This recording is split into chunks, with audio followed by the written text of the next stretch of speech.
Hi guys, welcome to another video. So in this video, I'm going to teach you how to leave theme in Canva. So first, I'll explain to you two ways of how to leave your theme in Canva. So the first one is for your group creator or your team creator to remove you personally. So if you can't do that, then let's go to the second way, which I will teach you.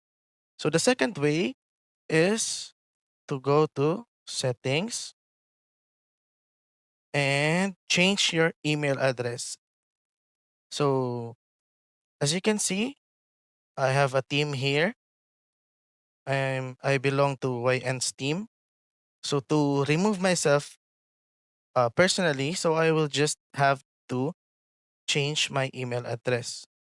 So first they will ask for the code, and then you just have to go to your email address. As you can see, it's here, and put the code here before you can change your email address.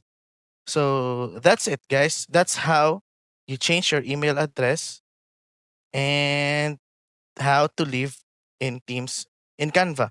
So that's all, and thanks for watching.